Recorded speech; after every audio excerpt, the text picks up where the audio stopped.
จะเข้าใจความเกิดเนี่ยทุกข์แน่นอนแม้ความเกิดเป็นคนก็เป็นทุกข์ทุกข์เพราะหยังทุกข์เพราะอะไรทุกข์เพราะหิวทุกข์เพราะร้อนทุกข์เพราะหนาวนี่สภาพที่จำต้องทนหรือทนได้ยากจำต้องทนเพราะร้อนจำต้องทนเพราะหิวจำต้องทนเพราะหนาวเลื่อนทุกข์จำต้องทนเพราะหิวปวดแสบร้อนจำต้องทนเพราะปวดแขวมั่งปวดหัวมั่งพวกผู้หญิงมีแนวปวดรอบเดือนอีกไหมวะต้องสั้นแล้วเพิ่มได้พวกผู้หญิงหลายก็ผู้ชายได้ลูกแล้วเพิ่มขึ้นมาอีกเอื่นว่าสภาพบ่มีใครอยากทนแต่ว่ามันก็จำต้องทนเพื่อเอื่นว่าทุกข์นั่นแหละแม้ความเกิดก็เป็นทุกข์หิวร้อนหนาวเจ็บไข้ได้ป่วยไม่สบายเอื่นทุกข์ทุกคนเกิดมาภาชนะรองรับความเจ็บปวดทุกชนิดก็คือร่างกายเขาเองขันธ์ห้านี่แหละเป็นภาชนะรองรับกรรมอันเก่าเขาจะว่าล่ะซึ่งเขาก็บ่รู้ว่ามันเป็นรองรับอะไรรองรับความเจ็บปวดความป่วยรองรับความแสบความร้อนความหิวความหนาวนั่นแหละมันเป็นสั้นเรียกว่าขันธ์ห้าคือกรรมเก่าแต่เพิ่นเบาย่อเนาะเขาขยายความให้ขันธ์ห้าคือร่างกายเขานี่แหละรูปเวทนาสัญญาสังขารนี่ก็คือร่างกายมันร่วมอยู่ในร่างกายนี่แหละนี่แหละแม้ความเกิดก็เป็นทุกข์ทุกข์เพราะหิวทุกข์เพราะร้อนทุกข์เพราะหนาวทุกข์เพราะป่วยไม่สบายปวดหัวปวดฟันปวดท้องต่างๆทุกปวดทุกโรคว่าสิเป็นเบาหวานว่าสิเป็นมะเร็งว่าสิเป็นหลายอย่างนั่นแหละนี่เรียกว่าแม้ความเกิดก็เป็นทุกข์ความแก่ก็เป็นทุกข์ความเจ็บไข้ไม่สบายก็เป็นทุกข์ความพลาดพลาดจากสิ่งที่รักก็เป็นทุกข์มันยังล่ะสิ่งที่รักสิ่งที่เฮายินดีสิ่งที่เฮาพอใจคนเลี้ยงหมากับหักหมากับเป็นทุกข์เพราะหมาตายคนที่เลี้ยงคนกับเป็นทุกข์เพราะคนตายบุคคลที่เคารพนับถือมารดาบิดาเป็นต้นครูบาอาจารย์บุคคลที่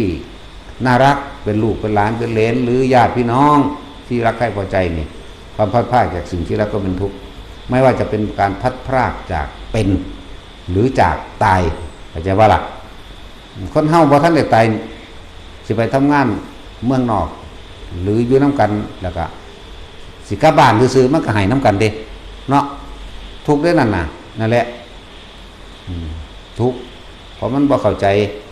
อนิจจังอนัตตามันบ่ใจมันบ่เข้าใจคำว่าการพบก็คือการเริ่มจากกันนั่นแหละ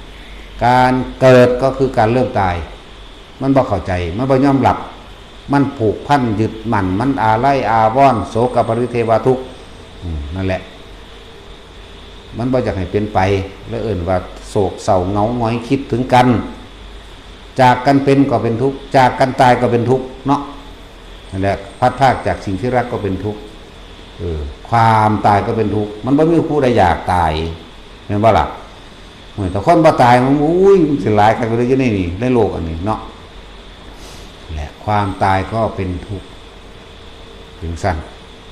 แล้วก็ว่าแม้ความเกิดก็เป็นทุกข์ความแก่เป็นทุกข์ความเจ็บปวดไข้ไม่สบายก็เป็นทุกข์ความพัดพรากจากสิ่งที่รักก็เป็นทุกข์สิ่งใดสิ่งหนึ่งเมื่อปรารถนาแล้วย่อมไม่ได้ดังใจสิ่งนั้นก็เป็นทุกข์เฮาอยากได้หยังเฮาเป็นทุกข์เพราะหยังอยากได้เงินมาใส่หนี้ให้มันเบิดแต่เป็นทุกข์ตัวบาดนี่แม่ว่าล่ะคิดไปยืมผู้นั้นก็หน้าผู้นี้ก็หน้าคิดหาหมู่แม่ว่าล่ะคิดหาสิไปยืมคิดไปคิดมาเขาก็บ่มีให้ยืมเอาไปมากอ่ะเอาใบให้ใบหน้าใบดินใบบ้านใบนั่นนี่มีอีหยังไปจำน้องจำนำกู้ยืมได้เอาทั้งเบิดนั่นล่ะทุกข์นั่นแหละทุกข์อยากได้สิ่งใดแล้วบ่ได้ดังใจสิ่งนั้นก็เป็นทุกข์ลูกหลานบ่ได้ดังใจก็เป็นทุกข์ผัวบ่ได้ดังใจเป็นทุกข์เมียบ่ได้ดังใจเป็นทุกข์ทรมานนั่นว่าล่ะลุงป้าอาอาวพ่อแม่บ่ได้ดังใจเป็นทุกข์